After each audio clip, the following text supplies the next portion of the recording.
म थोरै केबाट कुरा सुरु गरौँ भने असङ्गतिको प्रश्नबाट कुरा सुरु गर्न चाहन्छु। जस्तो कसरी असङ्गति छ, एक दुईवटा उदाहरणहरू भनौँ।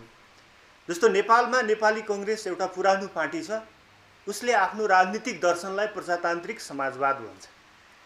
प्रजातान्त्रिक समाजवादको दर्शन र सन् 1990 पछि यता उसले लिएका आर्थिक नीतिहरू के ठिक छन् त? प्रजातान्त्रिक समाजवादको दर्शनले शिक्षा र स्वास्थ्यको निजीकरण हुनुपर्छ भन्छ कि पर्दैन भन्छ? एउटा प्रश्न यहाँनिर खडा हुन्छ, हैन? अथवा राज्यका दायित्वहरू सामाजिक सुरक्षाबाट घटाउँदै जानुपर्छ भन्छ कि बढाउँदै जानुपर्छ भन्छ? यदि तपाईले 1990 यता नेपाली कङ्ग्रेसले लिएका आर्थिक नीतिहरू र बीपी कोइरालाले व्याख्या गरेको प्रजातान्त्रिक समाजवादको राजनीतिक दर्शन बीच तुलना गरेर हेर्नुभयो भने त्यहाँ एउटा ठुलो ग्याप देख्नुहुन्छ, असङ्गति देख्नुहुन्छ। दुईटा कुरा भन्नु पर्यो कि कङ्ग्रेसले के भन्नु भने हामी सोशलिस्ट होइन, हामी लिबरल्सहरू नै हो, फ्री मार्केट इकोनोमीको पक्षधरहरू नै हो, हाम्रो दर्शन अनुसार, हाम्रो राजनीतिक सिद्धान्त अनुसार शिक्षा र स्वास्थ्यको निजीकरण व्यापारीकरण हुने नै हो भन्नु पर्यो। यदि हुने होइन भनेदेखि नहुने हो, नगर्नु पनि पर्यो। यो असङ्गति हो, यसलाई असङ्गति भन्छन्। फिलोसफी एउटा लिने र चाहिँ काम अर्को गर्ने, यो असङ्गति। कङ्ग्रेसको उदाहरणमा मैले एउटा भने, यो अरूको उदाहरणमा पनि हुन्छ। जस्तो एमालेको उदाहरणमा, एमालेले आफूलाई लेलिनवादी पार्टी भन्छ, उसको नाममा मार्क्सवादी लेलिनवादी भनेर भनेको हुन्छ। लेलिनवादको फिलोसफी र जनताको बौद्धले जनवाद मिल्छ कि मिल्दैन भन्नु भने बिल्कुलै मिल्दैन। एकातिर उसले आफ्नो राजनीतिक कार्यक्रमलाई जनताको बौद्धले जनवाद भन्छ, अर्कोतिर उसले आफ्नो दर्शनलाई लेलिनवाद भन्छ। लेलिनवाद भनेको के हो?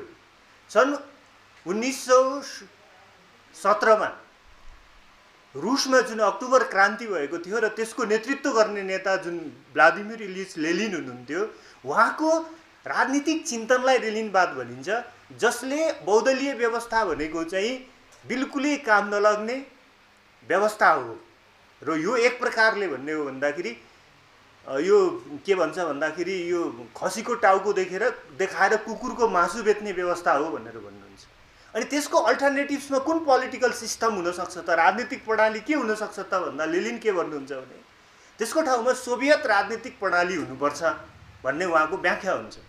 तर मदन भण्डारी जब व्याख्या गर्छन् र एमालेले त्यसलाई मार्गदर्शक सिद्धान्त बनाउँछ, तर फेरि उसले आफ्नो फिलोसफीबाट लेनिनवाद हटाउन सक्दैन भने त्यो असङ्गति भयो। दुईटा कुरामा एउटा कुरा हुनु पर्यो कि ऊ जनताको बौद्धलीय जनवादी हुनु पर्यो, लेनिनवादी हुनु भएन, कि ऊ लेनिनवादी हुनु पर्यो, जनताको बौद्धलीय जनवादी हुनु भएन। यो यो यो असङ्गति हो, दर्शनको असङ्गति। जस्तै माओवादीको बारेमा पनि एउटा उदाहरण भनौँ। माओवादीको दर्शन माओवाद भयो।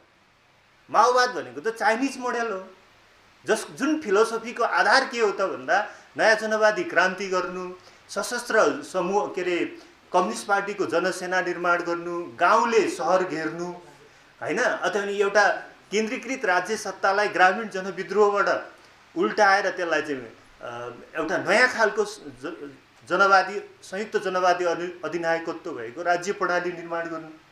यो जनयुद्धको कालभरि यो फिलोसफी ठिक हुन सक्छ, किन हिजो त्यही गरिएको थियो।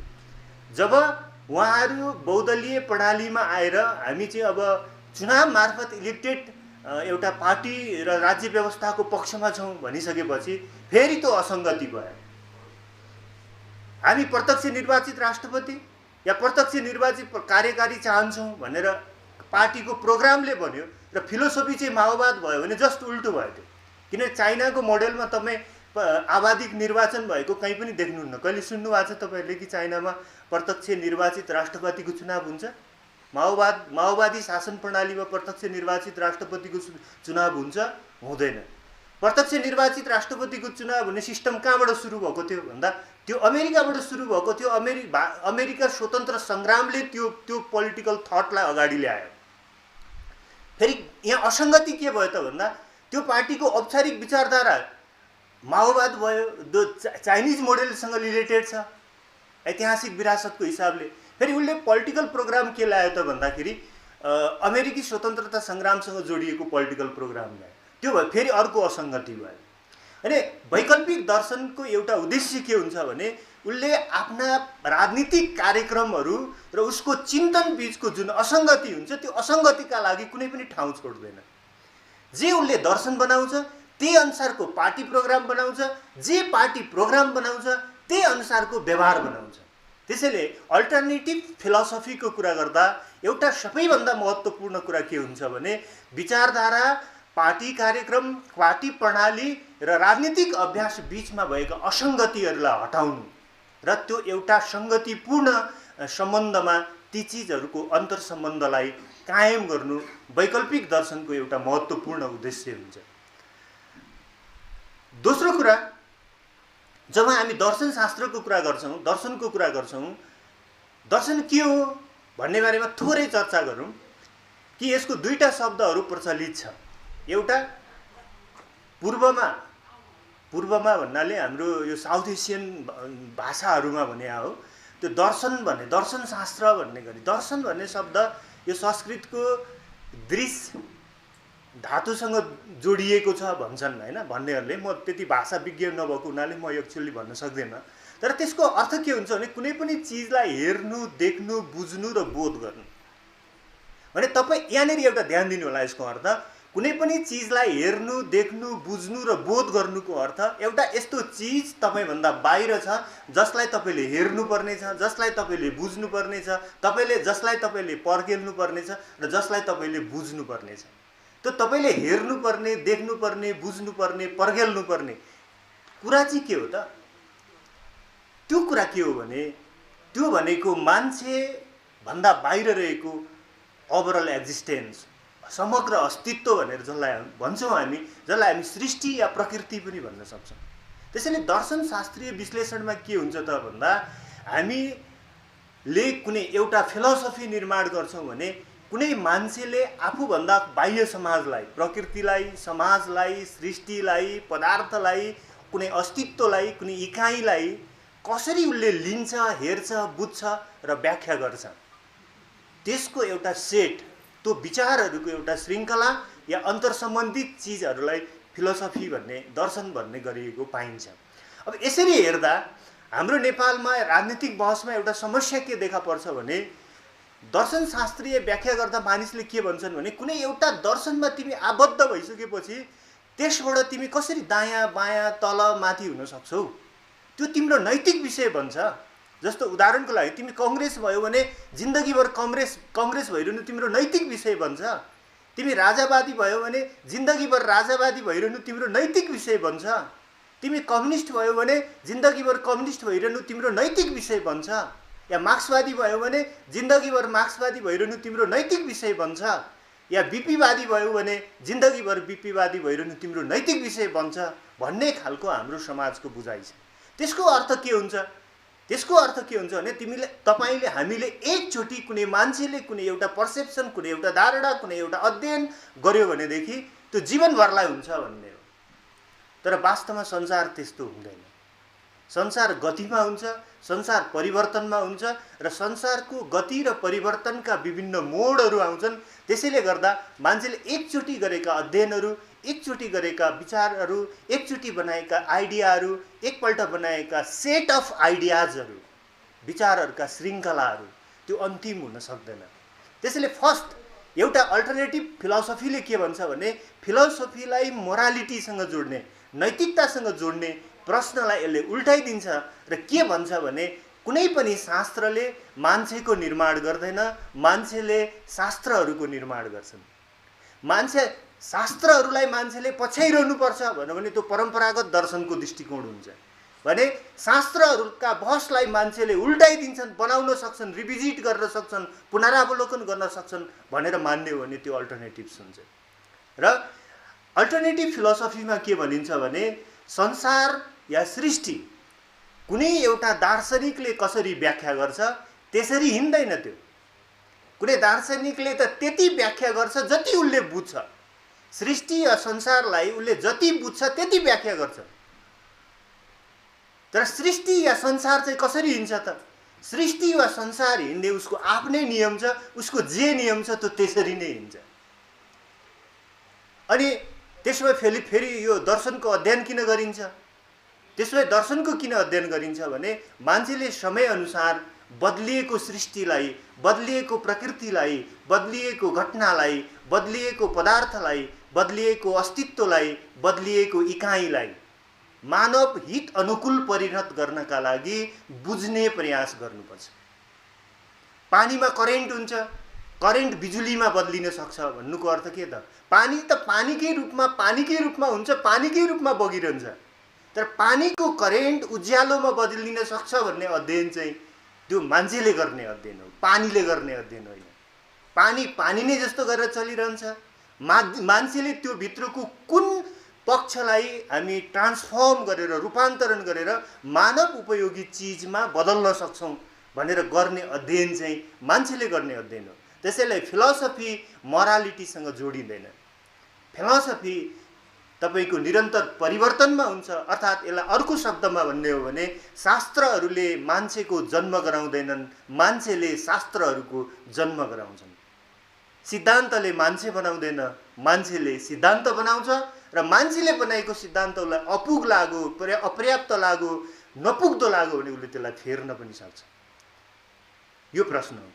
अब जहाँसम्म मानिसले जति पनि ज्ञान, मैले अघि यो दर्शन भन्ने शब्दबाट भने अलिकति म अङ्ग्रेजीबाट भन्न चाहन्छु। फिलोसफी भन्ने जुन शब्द छ, फिलोसफीमा मुख्य गरी त्यसको अर्थ हुन्छ ज्ञान प्रेम, हैन? फिलोसफी भन्ने अङ्ग्रेजी शब्दको अर्थ हो ज्ञान प्रेम। र मानव ज्ञानका जति पनि हाँगाहरू छन् त्यो हाँगाहरूलाई हामी मूलतः 4 खण्डमा बाँडेर हेर्न सक्छौँ।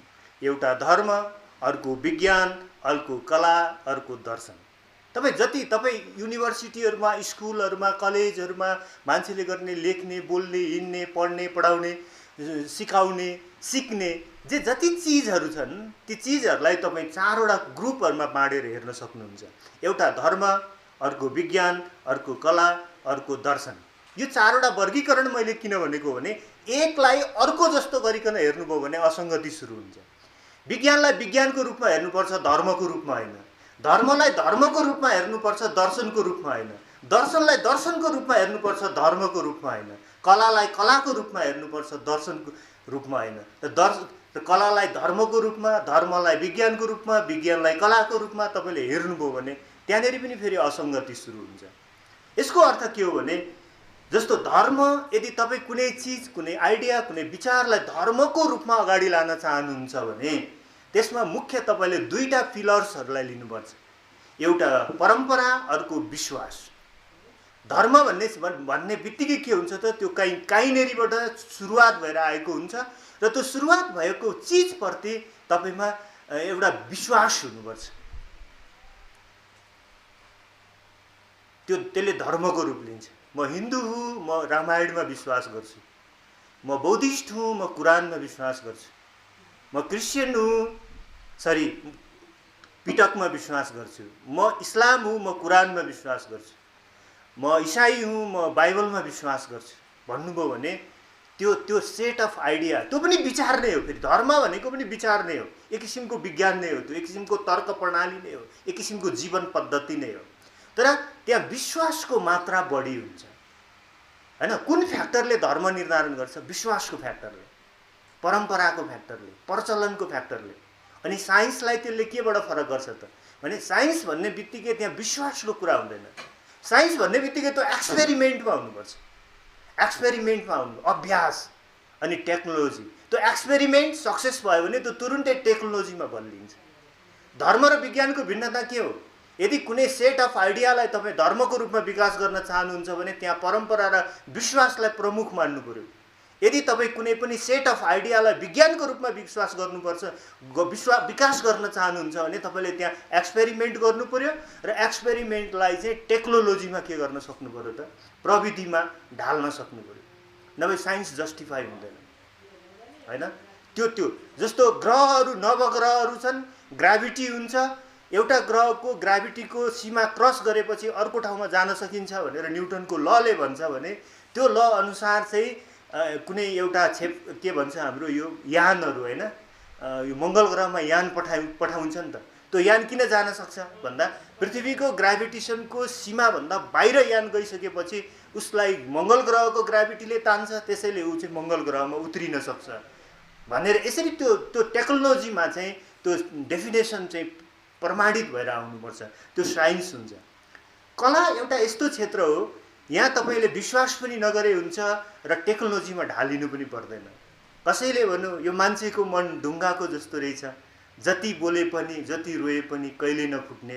मान्छेको मन ढुङ्गाको हुँदैन, तर मान्छेको मनलाई तपाईँ ढुङ्गाको बिम्बमा हेर्न सक्नुहुन्छ। त्यो चाहिँ आर्ट हो।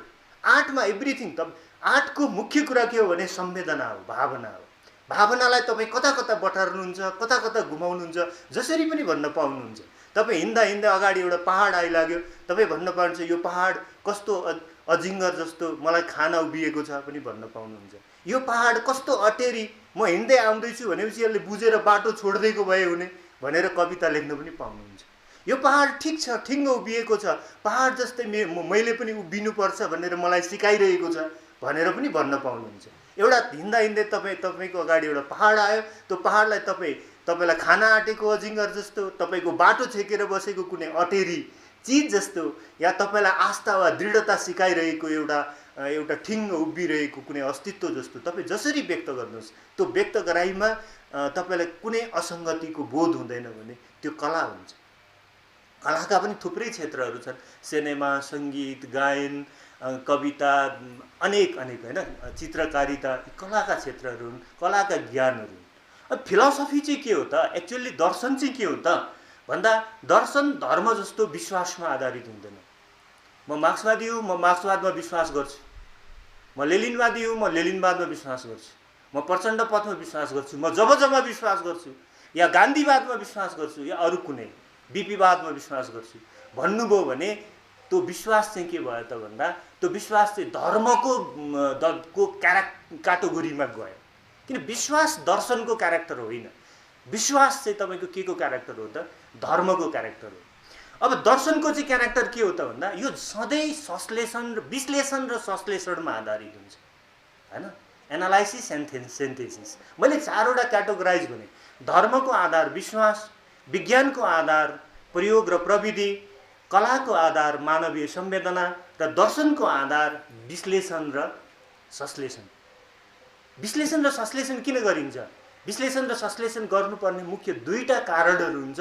एउटा कारण भनेको टाइम हो, अर्को कारण भनेको स्पेस हो।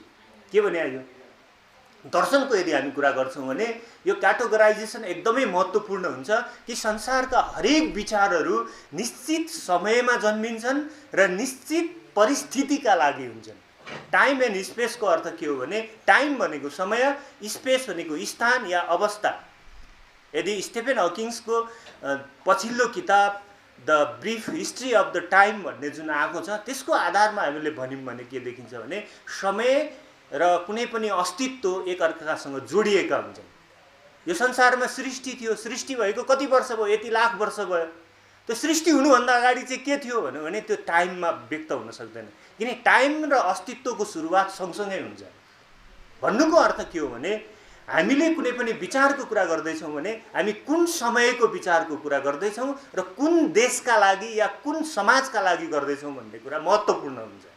यदि अल्टरनेटिभ पोलिटिक्सको कुरा गर्दाखेरि पनि हामीले यो कुरामा ध्यान दिनुपर्छ, किन अल्टरनेटिभ चाहियो त? दर्शन त हिजो पनि थिए, विभिन्न दर्शनहरू थिए। एउटा खास समयको खास विचारधारा एकै प्रकारले विकास हुन्छ, जसलाई दर्शनशास्त्रको भाषामा युनिभर्सल स्पिरिट भनिन्छ हैन। त्यो भनेको के कस्तो हो भने एउटा उदाहरणमा भन्न चाहन्छु कि आजभन्दा 2500-2600 वर्ष अगाडिको दार्शनिक परम्परा तपाईँ संसारमा हेर्नुहोस्। त्यतिखेर साउथ एसियामा गौतम बुद्ध जन्मे हैन, यता इन्डियापट्टि महावीर जन्मे, उतापट्टि गएर तपाईँको पश्चिममा प्लेटोको समय, प्लेटो र सुक्रातको समय थियो हैन। यतापट्टि चाइनिज यो मङ्गोलियन बेल्टमा चाहिँ कन्फुसियस र ताओइजमको जन्म थियो। यदि तपाईँले ताओइजम, कन्फुसियसवाद, यो जैनिजम, महावीरले बनाउनु भएको जैनिजम र प्लेटोको, सुक्रातको र बुद्धको दर्शनलाई उहाँहरूको भेट भएको थियो थिएन। अहिलेको जस्तो रेडियो थियो, रेडियो थिएन। अहिलेको जस्तो टेलिभिजन थियो थिएन। अहिलेको जस्तो फोनमा कुरा हुन्थ्यो, कुरा हुँदैन थियो। कति टाढा थिए यी भूगोलहरू, धेरै टाढा थियो। तर उहाँहरूको चिन्तन चाहिँ एकै प्रकारको थियो। किन एकै प्रकारको थियो? तपाईँले हेर्नुभयो भने त्यो सेमी स्पिरिचुअल, अलिकति मान्छेलाई नैतिकता सिकाउने, उपदेश सिकाउने, गल्ती नगर भन्ने, हैन, बुद्धिज्म, ताओइज्म, कन्फ्युसियस, यो सबै विचारधाराहरूमा एक किसिमको समानता पाइन्छ। त्यो समानता त्यो चिन्दै नचिनेका मान्छेहरू, फरक फरक देशमा बस्ने मान्छेहरू, फरक फरक भाषा बोल्ने मान्छेहरू, फरक फरक संस्कृतिमा हुर्किएका मान्छेहरूको बिचको त्यो दार्शनिक चिन्तन परम्परा चाहिँ किन मिल्यो भनेर हेर्नुहुन्छ भने त्यो चाहिँ युनिभर्सल स्पिरिट हो। युनिभर्सल स्पिरिटको कारणले गर्दा मिल्यो कि एउटा खास कालखण्डको मानवीय चिन्तन एउटै प्रवृत्तिबाट त्यसको गइरहेको हुन्छ। जसरी आकाशमा अनेकौं वेभहरू छन्, ती यो तरङ्गहरू छन्, ती तरङ्गहरूलाई तपाईले फरक फरक ठाउँमा बसेर रेडियोको एउटै स्टेसनमा लगाउनु भयो भने तिनीहरूले बोल्ने भाषा चाहिँ के हुन्छ त? एउटै हुन्छ। त्यसैले गर्दा टाइमको कुरा दर्शनमा जहिले पनि महत्त्वपूर्ण हुन्छ। पछिल्लो समयमा मार्क्सवाद या यो अर्को दर्शन, यो उपयोगितावाद या उपभोगवाद भनौँ या तपाईको उदारवाद भनौँ, यो किन जन्मियो? त्यसको समय कुन थियो? अघि हामीले बुद्धको, कन्फ्युसियसको, प्लेटोको, सुक्रातको कुरा गर्यौं, त्यो करिब 2500-2600 वर्ष अगाडिको कुरा थियो। त्यसपछि अर्को एउटा धार्मिक युग आयो, धार्मिक युग, क्राइस्टको युग, हैन, क्राइस्टको युग आयो। फेरि त्यो चाहिँ धार्मिक आन्दोलनको युग आयो विश्वभरि नै। त्यो भन्दा अगाडिको त्यस्तो थिएन, हैन। मोहम्मदको युग आयो, क्राइस्टको युग आयो, धेरै धार्मिक युद्धहरू भए, त्यो पनि एउटा युनिभर्सल स्पिरिट थियो। पछिल्लो चरणमा रेनेसा आयो, पुनर्जागरणको युग आयो युरोपमा, त्यसको पनि समान प्रकृतिहरू थिए, विभिन्न देशहरूमा भए, त्यो पनि एउटा युनिभर्सल स्पिरिट थियो। र तपाईको पछिल्लो चरणमा जुन मार्क्सवाद या कम्युनिज्म या पुँजीवाद या साम्यवाद भन्ने विचारधाराहरू आए, विशेष गरी यो 18औं शताब्दीमा यो विचारधाराहरूको निर्माण भयो। यसको परिस्थिति भनेको चाहिँ इन्डस्ट्रियल रेभोल्युसन, औद्योगिक क्रान्ति थियो। औद्योगिक क्रान्तिको समयमा त्यो विचारधाराहरू आए। विशेष गरी 3 शताब्दी, 18औं, 19औं, 20औं शताब्दी, 3 शताब्दीसम्म यी विचारधाराहरू चाहिँ विश्वभरि उत्तिकै फैलिए। कम्युनिज्म विश्वका सबै देशमा एकसाथ गयो। किन गयो? त्यो एउटा युनिभर्सल स्पिरिट थियो। यो उदाहरणहरूबाट मैले के भनेको भने हामीले समय दर्शनको कुरा, वैकल्पिक दर्शनको कुरा गर्दा या कुनै पनि दर्शनको कुरा गर्दा हामीले एउटा समयलाई हेर्नुपर्छ र अर्को परिस्थितिलाई हेर्नुपर्छ। मानिलिउँ हामीले कम्युनिज्मको विचार लियौँ या अर्को कुनै वैकल्पिक विचार लियौँ भने हामी कुन सन्दर्भमा त्यो विचार लिएर, हामी नेपालको लागि लिइरहेछौँ। अहिले अल्टरनेटिभ पोलिटिक्स एउटा युनिभर्सल स्पिरिट हो। तपाईँ भन्नुहोला हामी नेपालमा मात्रै नयाँ शक्तिको या वैकल्पिक राजनीतिको कुरा गर्दैछौँ, होइन। मेरो बुझाइमा हुँदै होइन।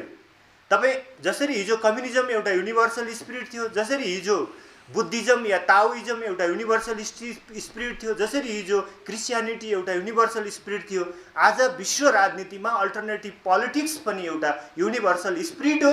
तपाईँ हरेक देशमा जानु, त्यहाँ वैकल्पिक राजनीतिको कुरा गर्ने मान्छे सन् 1990 यता छन्। म केही पार्टीहरूकै नाम भन्छु तपाईँहरूलाई। जस्तो अमेरिकामा भर्खरै राष्ट्रपतिको चुनाव भयो केही समय अगाडि, हैन।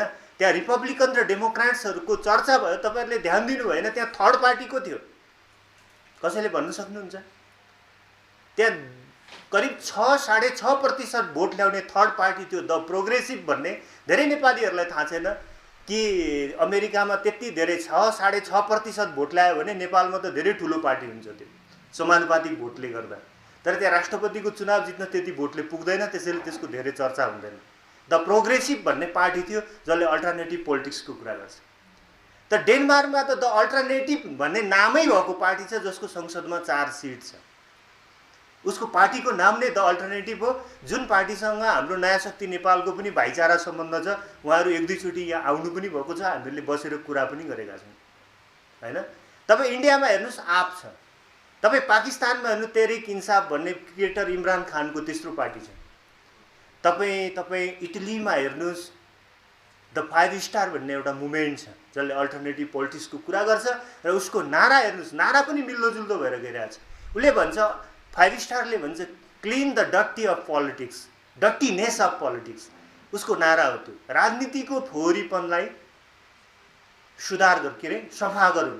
अनि इन्डियामा आपले के भन्यो? राजनीति गन्दा हुआ, अब इसको सफा करना है। अनि चुनाव चिन्ह पनि उसले के लियो त? झाडु लियो। तपाईको यो रिलेसन हेर्नुहोस् तपाईँको, यहाँ तपाईँको डेनमार्कको अल्टरनेटिभ्स, या अमेरिकाको द प्रोग्रेसिभ, तपाईँको के भन्दाखेरि इटलीको 5 स्टार मुभमेन्ट, तपाईँको दिल्लीको आप, या पाकिस्तानको तहरिक इन्साफ, या भर्खरै तपाईँको फ्रान्समा भएको राष्ट्रपतिको चुनावमा इम्यानुएल मैक्रोनको पार्टी, जसलाई इनमार्के भनिन्छ। इनमार्केको हिस्ट्री झन् सबैभन्दा रोचक छ। इनमार्के पार्टी जसले गठन भएको 1 वर्ष नपुग्दै पहिलो चुनावमा नै राष्ट्रपतिको चुनाव पनि जित्यो, पहिलो संसदीय चुनावमा नै संसदभित्र मेजोरिटी पनि ल्यायो। अब तपाईँ भन्नु होला फ्रान्समा चाहिँ त्यति आश्चर्यजनक यो अल्टरनेटिभ पार्टीहरूले यति आश्चर्यजनक प्रगति गरिरहेछन्, हामीहरूले चाहिँ 1 वर्षभित्रै भएको यो चुनावमा किन मजाले हार्यौँ भन्ने एउटा क्वेसन पनि आउन सक्छ। त्यो नै टाइम एन्ड स्पेसको डिफ्रेन्सेस हो। सायद 200-300 वर्षको लोकतान्त्रिक अभ्यासले युरोपियन जनताहरू लोकतन्त्रको महत्त्व र बदलिँदा प्रवृत्तिहरूलाई जति छिटो बुझ्न सक्छन्, हाम्रो लोकतान्त्रिक त्यति अभ्यास लामो नभएको कारणले नेपाली जनताहरू बदलिएका सन्दर्भ र प्रवृत्तिहरूलाई त्यति छिटो बुझ्न सक्दैनन्। यो टाइम एन्ड स्पेसको एउटा, मैले यहाँनिर के भन्न खोजेको हो भने अल्टरनेटिभ पोलिटिक्स यतिखेर विश्व राजनीतिको एउटा युनिभर्सल स्पिरिट हो। यो कसैले रोकेर रोकिँदैन। हामीले नगरेको भए अर्को कोहीले गर्थ्यो। अहिले जस्तो साझा पार्टी विवेकशीलको साथीहरू हामी पनि अल्टरनेटिभ हो भन्दै हुनुहुन्छ, हामीभन्दा अलिक पछि आउनु भयो होइन। तर भन्नु त भयो नि त, नयाँ शक्तिले नगरेको हो, उहाँहरूले नगरेको हो, अर्कोले गर्छ। जब एउटा युगको एउटा समयको कुनै एउटा चिज आउने बेला हुन्छ त्यसलाई कसैले रोक्नै सक्दैन। एउटा सिम्पल भाषामा भन्नुहुन्छ भने जब बर्खा लाग्छ, पानी पर्छ, अनि जमिन चिसो हुन्छ, त्यहाँ झारपात उम्रिनबाट कसैले पनि रोक्न सक्दैन। त्यसैले पोलिटिक्सको पनि जब समय हुन्छ, कुनै ट्रेन्ड आउनुपर्ने, कुनै नयाँ विचारधारा आउनुपर्ने समय हुन्छ, युग हुन्छ, परिस्थिति हुन्छ, कुनै पनि व्यक्तिले गरे पनि कुनै पनि व्यक्तिले नगरे पनि त्यो आउँछ। र हामीले यो भ्रम राख्नुहुन्न कि नेपालमा डाक्टर बाबुराम भट्टराईले चाहिँ माओवादी छोडेको कारणले चाहिँ नेपालमा अल्टरनेटिभ पोलिटिक्सको युग सुरु भएको भन्ने। तपाईले यदि नेपालको बौद्धिक बहसलाई हेर्नुभयो भने पहिलो संविधान सभाको चुनावको सेरोफेरोदेखि या पहिलो संविधान सभाको चुनावको असफलता भन्छु, संविधान बनाउन पहिलो संविधान सभा जसरी असफल भयो त्यो समयदेखि नै नेपालमा अल्टरनेटिभ पोलिटिक्स र नयाँ शक्ति चाहिन्छ भन्ने एक किसिमको हल्ला लेखनहरू सुरु भइसकेको थियो। उहाँले छोड्नुभएको त दोस्रो संविधान सभा पछि हो नि त हैन। यसरी मैले यो के भन्न खोजेको भने पात्र प्रवृत्तिहरूले हामीले बदलीको युगलाई समात्न सकेनौँ भने पनि त्यो अर्को कसैले गर्छ। तर जे चिजको युग आइरहेको हुन्छ, जुन कुरा जब युनिभर्सल स्पिरिट बनिरहेको हुन्छ त्यसलाई कसैले पनि रोक्न सक्दैन। त्यसैले अहिलेको युगमा यदि हामी नेपालमा बसेर वैकल्पिक राजनीतिको कुरा गर्छौँ भने हामीले यसलाई दुईटा फ्याक्टरबाट हेर्नुपर्छ कि अल्टरनेटिभ पोलिटिक्सको विश्व सन्दर्भ के हो, यसको युनिभर्सल स्पिरिट के हो भनेर हेर्नुपर्छ, र अर्को हाम्रो देशको विशिष्टता के हो भनेर हेर्नुपर्छ। मैक्रोनले चाहिँ 1 वर्षमै राष्ट्रपति पनि जित्यो, संसद पनि जित्यो, हामी चाहिँ 1 वर्षमा भएको चुनावमा सब खत्तम भयौँ। अब चाहिँ नेपालमा चाहिँ अल्टरनेटिभ पोलिटिक्स नहुने रहेछ, फ्रान्समा चाहिँ हुने रहेछ, बरु फ्रान्सतिरै गएर राजनीति गरौँ भनेर हुने। किन हामीले हाम्रो देशको सन्दर्भमा त्यसलाई हेर्न सक्नुपर्छ। हाम्रो देशको सन्दर्भमा यो बढी चुनौतीपूर्ण छ। किन चुनौतीपूर्ण छ भने साउथ एसियाको आधुनिक विश्व प्रणालीसँग आबद्ध हुने क्रम नै ढिलो छ युरोपको र अमेरिकाको भन्दा हैन। तपाईहरुलाई थाहा छ कि युरोप अमेरिकामा बहुदलीय व्यवस्था चाहिँ 200-300 वर्ष अगाडि नै आइसकेको थियो। 200-250 वर्ष। ग्लोरियस रेभोल्युसनको, अमेरिकी स्वतन्त्रता संग्रामको, फ्रेन्च रेभोल्युसनको कति टाइम भयो र हामीले नेपालमा बहुदलीय व्यवस्था र लोकतन्त्र कति ढिलो गरी प्राप्त गर्यौं। यसले नै के देखाउँछ भने नेपालको विश्व चेतनासँग नेपालको आबद्धता काहीँ न काहीँनेरि ढिलो छ। त्यसैले यो युनिभर्सल स्पिरिट हुँदाहुँदै पनि वैकल्पिक राजनीतिलाई नेपाली समाजमा तलसम्म लान, स्थापित गर्न हामीले बढी धैर्यता गर्नुपर्छ, बढी मेहनत गर्नुपर्छ, बढी दुःख गर्नुपर्छ भन्ने चाहिँ देखिन्छ। अब यहाँनेरि म आउँछु। त्यसो भएदेखि यो त भयो एउटा पृष्ठभूमि, टाइम कति हुँदैछ है। अब वैकल्पिक राजनीतिको वास्तविक दार्शनिक आधार चाहिँ के हो त भन्ने कुरा प्रश्नमा म थोरै आउन चाहन्छु। संसारमा मुख्यतः दार्शनिक परम्पराहरूलाई 2-3 हिसाबले बाँड्ने गरिन्छ। एउटा पूर्वीय र पाश्चात्य भनेर पनि बाँडिन्छ, त्यो वर्गीकरणमा म जान्न। अर्को भौतिकवादी र आध्यात्मवादी भनेर पनि बाँडिन्छ, त्यो वर्गीकरणमा पनि म जान्न। अर्को द्वन्द्ववादी र अद्वन्द्ववादी भनेर पनि बाँडिन्छ, यसमा पनि म धेरै जान्न चाहन्न। म के मात्रै भन्न चाहन्छु भने पछिल्लो दार्शनिक परम्परा 18औं शताब्दीको दार्शनिक परम्परा जो मुख्य गरी दुई भागमा बाँडियो। तपाईँ सिधा हेर्नु, सिधा देखिन्छ। एकातिर अहिले हामी नेपालको कम्युनिजम या काङ्ग्रेस भन्छौँ, यो नेपालको शब्द हो र? कम्युनिस्ट भन्ने शब्द नेपाली भाषाको हो? काङ्ग्रेस भन्ने शब्द नेपाली भाषाको हो? होइन। सेकेन्ड, यो अघिल्लो समयमा जब उपनिवेशवाद विरुद्धको युद्धहरू संसारमा भइरहेको थियो, धेरै पार्टीहरूले आफ्नो नाम किन काङ्ग्रेस राखे? काङ्ग्रेस पार्टी नेपालमा मात्रै छ? इन्डियाको पार्टीको नाम, इन्दिरा गान्धीको पार्टीको नाम के हो त? काङ्ग्रेसै हो नि। अनि साउथ अफ्रिकामा नेसनल मान्डेलाको पार्टीको नाम के हो त? अफ्रिकी काङ्ग्रेसै हो नि, होइन र? काङ्ग्रेस नाम गरेको त दुनियाँभरि। अनि कम्युनिस्ट नाम गरेको पार्टी नेपालमा मात्रै छ? त्यो पनि विश्वभरि छ। मैले के भन्न खोजेको भने 18औं शताब्दीभरि आधुनिक विश्व, यसलाई आधुनिक विश्व चाहिँ मुख्य दुई विचारधाराहरू, दुई दार्शनिक प्रवृत्तिहरूमा बाँडियो। एउटा जर्मन दर्शनको शास्त्रीयतामा आधारित थियो, अर्को बेलायती दर्शनको शास्त्रीयतामा आधारित थियो। त्यसले अर्थशास्त्रमा दुईटा मुख्य किताबहरू ल्याए। एउटा हामी मार्क्सको पुँजी भन्न सक्छौँ भने अर्को चाहिँ एडम स्मिथको द वेल्थ अफ नेसन भन्न सक्छौँ। आज हाम्रा स्कुल कलेजमा जति पनि दार्शनिक अध्ययनहरू हुन्छन्, मुख्य आर्थिक अध्ययन, अर्थशास्त्रीय अध्ययनहरू हुन्छन्, या त त्यो एडम स्मिथको वेल्थ अफ नेसनमा आधारित छ, या त त्यो कार्ल मार्क्सको दास क्यापिटलमा आधारित छ। अनि पोलिटिकल सिस्टम नि, यो त अर्थतन्त्रको कुरा भयो। पोलिटिकल सिस्टम के भयो? ठिक दुईटा पोलिटिकल सिस्टमको कुरा भयो। एउटा पोलिटिकल सिस्टम आयो जसले चाहिँ व्यक्तिको भोट हाल्ने अधिकारमा आधारित प्रणालीको कल्पना गर्यो, बहुपार्टी प्रणालीको कल्पना गर्यो। अर्को राजनीतिक प्रणाली आयो जसले चाहिँ मान्छेको सामूहिकतामा आधारित राजनीतिक पद्धतिको कुरा गर्यो, जसले लेनिनिजमको चाहिँ त्यो भने जनवादी केन्द्रितताको सिद्धान्त भनेर भन्यो। तपाईँ जुन पार्टीहरूले लेनिनवादी सङ्गठनात्मक सिद्धान्तको राजनीतिक प्रणालीले अपनाए, मूलतः तिनीहरू के भयो त भने एकदलीय प्रणालीतिर गए। त्यो रुसदेखि, चाइनादेखि, अहिलेको उत्तर कोरियादेखि, क्युबादेखि, भियतनामदेखि लाओससम्म तपाईँ त्यो उदाहरण चाहिँ हेर्न सक्नुहुन्छ। इकोनोमीमा दुईटा मोडेल, पोलिटिक्समा दुईटा मोडेल। यो दर्शनको के चिजसँग रिलेटेड थियो भनेर पनि हामीले हेर्नुपर्ने हुन्छ। दर्शनशास्त्रमा मुख्य गरिकन पछिल्लो चिन्तन प्रणालीलाई द्वन्द्वात्मक चिन्तन प्रणाली भनिन्छ, द्वन्द्ववाद भनिन्छ। यो द्वन्द्ववाद भन्ने शब्द अलिक बोझिलो हुनसक्छ। यसलाई सरलीकृत गरेर हामी बुझौँ कि संसारमा जति पनि अस्तित्वहरू छन्, एकाइहरू छन्, पदार्थहरू छन्, प्रवृत्तिहरू छन्, मुख्यतः ती दुई विपरीत चिजहरूको अस्तित्वद्वारा निर्माण भएका हुन्छन्। सजिलो गरी भन्दा जस्तो कि 24 घण्टाको एउटा दिन हुन्छ भनेर हामी भन्छौँ, त्यसको 12 घण्टा जति रात हुन्छ, 12 घण्टा जति उज्यालो हुन्छ। मानव जाति बन्नको लागि स्त्री र पुरुष चाहिन्छ। एउटा रुख हुर्किनको लागि जराहरू माटोतिर फैलिँदै जानुपर्छ, पातहरू आकाशतिर फैलिँदै जानुपर्छ। जराले खानाहरू सोसेर पातलाई दिन्छ, पातले फोटोसिन्थेसिस गरेर फेरि जरालाई पठाउँछ। यो प्रोसेस संसारका सबै तार बल्नको लागि नेगेटिभ, यो बिजुली बल्नको लागि नेगेटिभ पोजिटिभ तारहरू चाहिन्छ। तपाईँ हरेक चिजहरू दुई विपरीतबाट बनेका छन्। ती दुई विपरीतहरूको अस्तित्वबाट नै सृष्टि सञ्चालन भइरहेको छ। ती विपरीतहरूको एकताबाट नै सृष्टि सञ्चालन भइरहेको छ र यी विपरीतहरूको सङ्घर्षबाट नै सृष्टि सञ्चालन भइरहेको छ र यी विपरीतहरूको रूपान्तरणबाट नै सृष्टि सञ्चालन भइरहेको छ। विपरीत, मैले 4-5वटा शब्द भने यहाँ। विपरीत तत्त्वहरूको अस्तित्व, विपरीत तत्त्वहरूको एकता, विपरीत तत्त्वहरूको सङ्घर्ष, विपरीत तत्त्वहरूको रूपान्तरण।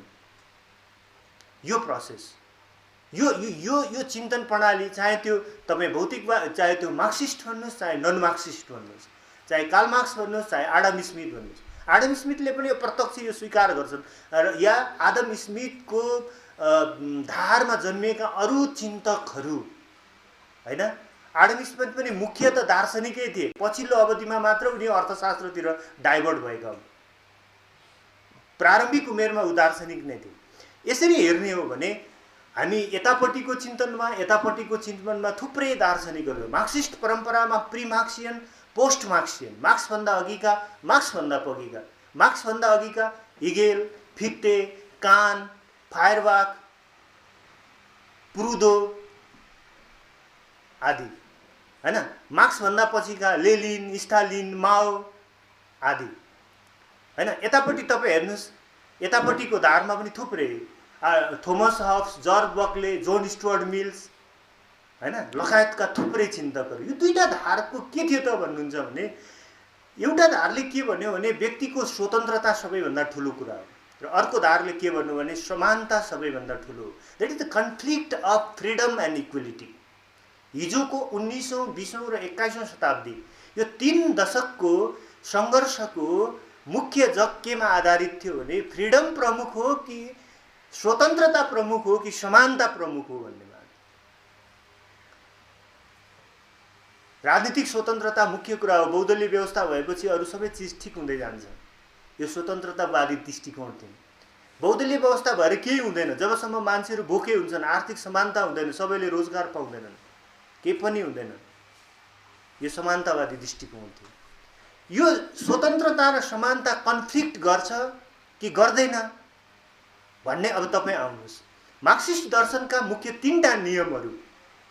एउटा नियमले के भन्छ भने हरेक अस्तित्वमा दुई विपरीत चिजहरू हुन्छन्, तीले एकाता गर्छन्, सङ्घर्ष गर्छन्।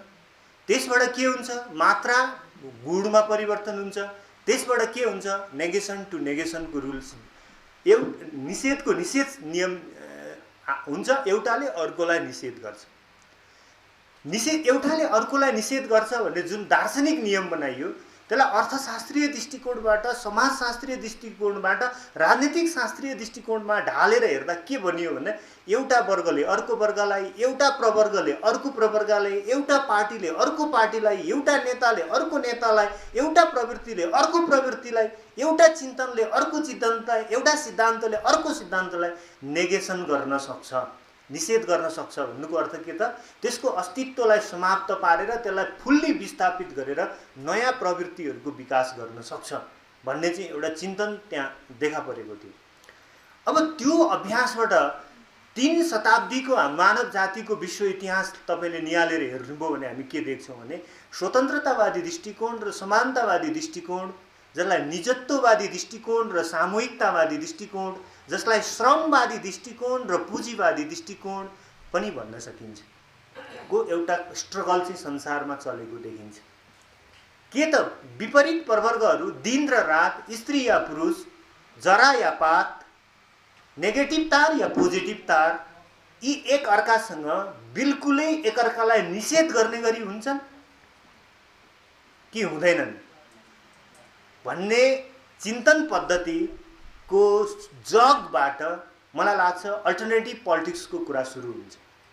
अल्टरनेटिभ पोलिटिक्सको फिलोसफी के हो भने मुख्य जग कुरा के हो भने संसारमा जुन विपरीत प्रवर्गहरू हुन्छन् तिनीहरू नेगेसनमा हुँदैनन्, तिनीहरू डाइनामिक ब्यालेन्समा हुन्छन्। तिनीहरू निषेधमा हुँदैनन्, तिनीहरू गतिशील सन्तुलनमा हुन्छन्। जस्तो नेगेटिभ तारले पोजिटिभ तारलाई कहिले पनि अस्तित्वबाट हटाइदिन सक्दैन। पुरुष वा स्त्री र पुरुषको सम्बन्धले संसारमा यस्तो दिन कहिले पनि आउन सक्दैन कि पुरुष जति सबै सिद्धिउन् र महिला मात्रै रहन्, या महिला जति सबै सिद्धिउन् र पुरुष मात्रै रहन्। त्यसो हो भने संसारमा यस्तो दिन पनि जस्तो 24 घण्टाभित्र यस्तो कहिल्यै हुन सक्दैन कि 24 घण्टा उज्यालोको उज्यालै मात्रै भइरहेकोस् कि 24 घण्टा अँध्यारोको अँध्यारै भइरहेकोस् भने डायलेक्टिक्सको व्याख्या गर्ने क्रममा यो 3 शताब्दी जुन मानव ज्ञान गयो त्यो काहीँ न काहीँनेरि चाहिँ अलिकति अपूर्णताबाट हिँडेको थियो। र फर्स्ट मलाई के लाग्छ भने कि अल्टरनेटिभ फिलोसफीको सुरुवात कि डायलेक्टिक्स निषेधमा होइन, डायलेक्टिक्स डाइनामिक ब्यालेन्समा हुन्छ कि निषेधमा होइन गतिशील सन्तुलनमा हुन्छ भन्ने मान्यताबाट तपाईँले यदि तत्त्वशास्त्रीय अध्ययन सुरुवात गर्नुभयो भने त्यो नै द्वन्द्वात्मक चिन्तनको पहिलो सुरुवात हुन्छ। त्यो नै अल्टरनेटिभ पोलिटिक्सको पहिलो सूत्र हुन्छ जस्तो मलाई लाग्छ। दार्शनिक रूपमा यसलाई राजनीतिमा ल्याउँदा, सङ्गठनमा ल्याउँदा, अर्थतन्त्रमा ल्याउँदा थुप्रै व्याख्याहरू गर्न सकिन्छ। र यसरी हेर्ने हो भने जसरी एउटा पैसामा एकापट्टि गाई या अर्कोतिर त्रिशूल हुन्छ, त यो उदाहरण म फेरि दोहोऱ्याउन चाहन्छु, पहिला पनि मैले एकपल्ट भनेको थिएँ कि बच्चा हुँदाखेरि हामी स्कुल जान्छौँ, बुवा आमाले एउटा ढ्याके पैसा दिनुभएको हुन्थ्यो र हामी खेल्दै हिँड्थ्यौँ, तेरो गाई पऱ्यो कि त्रिशूल पऱ्यो भन्दा अनि यसरी उफारो, गाई पऱ्यो भने गाई लिनेले जित्यो, त्रिशूल पऱ्यो भने त्रिशूल लिनेले जित्यो। त्यो बाजी खेल्न सकिन्छ। स्वतन्त्रता महत्त्वपूर्ण हो कि समानता महत्त्वपूर्ण हो, निजत्व महत्त्वपूर्ण हो कि सामूहिकता महत्त्वपूर्ण हो, पुँजी महत्त्वपूर्ण हो कि श्रम महत्त्वपूर्ण हो, भनेर तपाईँ वर्षौं वर्ष बहस गर्न सक्नुहुन्छ। त्यो बहस चाहिँ त्यही गाई लिने कि त्रिशूल लिने भन्ने बहस जस्तै हुन्छ। त्यो बाजी खेल्न काम लाग्छ, तर ओभरअल एक्जिस्टेन्सका लागि त्यो काम लाग्दैन। त्यो भनेको के हो भने तपाईँले बाजी खेलुन्जेल गाई या त्रिशूल लिन सक्नुहुन्छ। जब तपाईँ चकलेट किन्न जानुहुन्छ नजिकको पसलमा, तपाईँलाई गाई मात्रै दिएर पनि चकलेट दिँदैन, त्रिशूल मात्रै दिएर पनि चकलेट दिँदैन। त्यतिखेर के गर्नुपर्छ? तपाईँले सिङ्गो सिक्का दिनुपर्छ। सिङ्गो सिक्का दिँदा के हुन्छ? गाई पनि दिइन्छ, त्रिशूल पनि दिइन्छ। ठिक कुरा।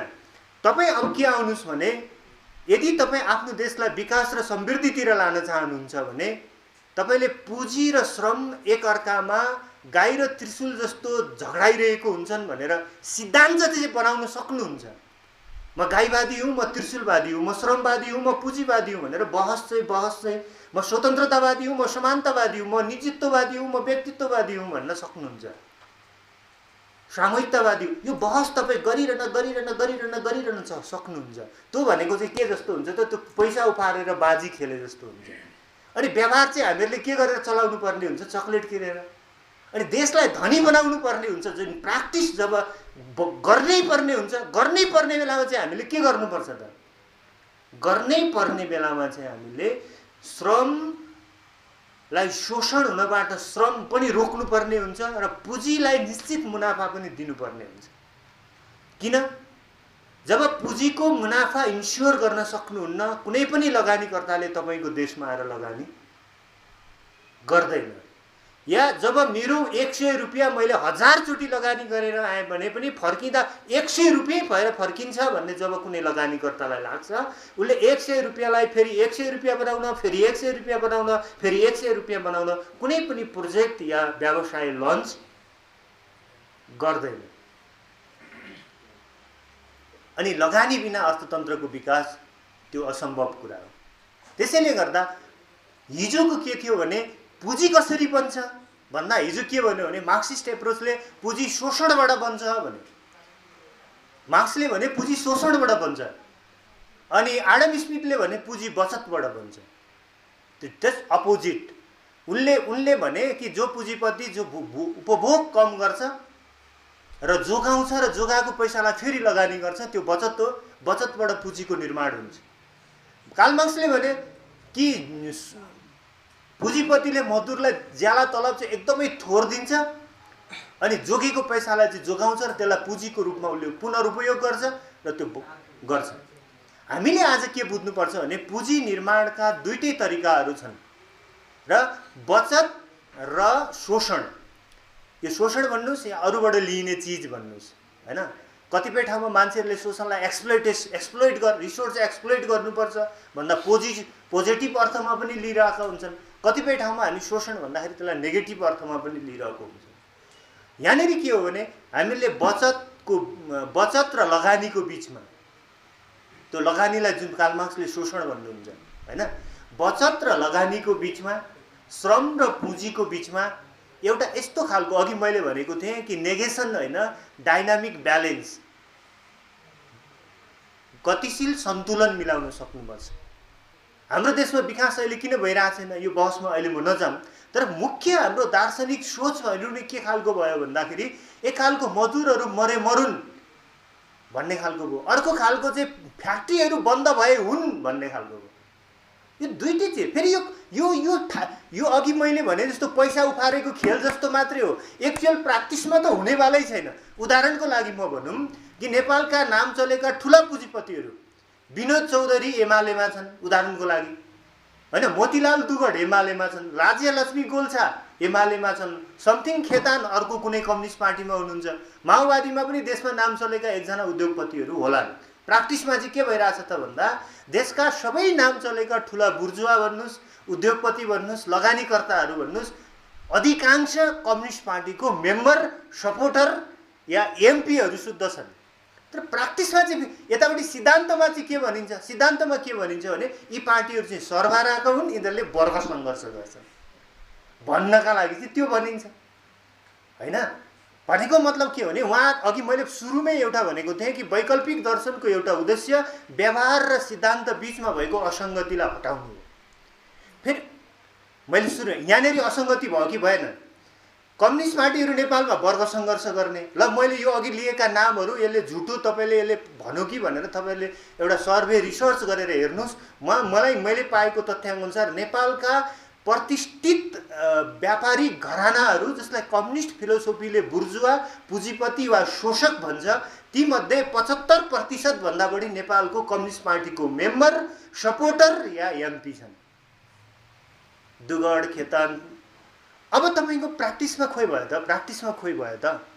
तपाईँले यदि सिद्धान्तमा त्यो आग्रह राखिरहनु भयो भने पनि त प्र्याक्टिसमा त हुँदो रहेछ नि त, हुँदैन हेर्नुहोस् त।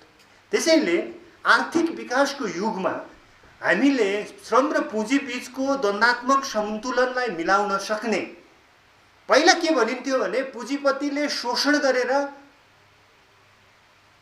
धेरै मुनाफा कमाउँछ भन्ने एउटा सिद्धान्त थियो भने त्यसलाई उल्टाएर हामीहरूले के गर्न सक्नु पर्यो भने जहाँ जुन कम्पनीले सबैभन्दा धेरै मुनाफा गर्छ त्यही कम्पनीले सबैभन्दा बढी ज्याला तलब दिन सक्छ र जसले मजदुरलाई सबैभन्दा बढी ज्याला र तलब दिन सक्छ त्यही कम्पनीको इफिसियन्सी लेभल, कार्य सम्पादन क्षमता र उत्पादकत्व बढी हुन्छ र जसको कार्य सम्पादन क्षमता र उत्पादकत्व बढी हुन्छ त्यसैको फेरि के हुन्छ त नाफा पनि बढी हुन्छ। अर्थतन्त्रलाई यो ढाँचामा तपाईँले ढाल्न सक्नु पर्यो यदि देशको विकास र समृद्धि गर्ने हो भने। फेरि तपाईँ भन्नु होला हिजो चाहिँ किन त्यस्तो दर्शन मार्क्सिस्ट पुरै गलत थियो? होइन, औद्योगिक क्रान्तिको युगमा त्यो दर्शन ठिकै थियो, किनकि त्यतिखेरको समय नै त्यस्तो थियो। त्यहाँ मजदुरहरूमाथि व्यापक शोषण गरिन्थ्यो, बाल श्रम गराइन्थ्यो, परिवार नियोजनको साधन थिएन, खानेपानीको राम्रो व्यवस्था थिएन, सरसफाइको राम्रो व्यवस्था थिएन।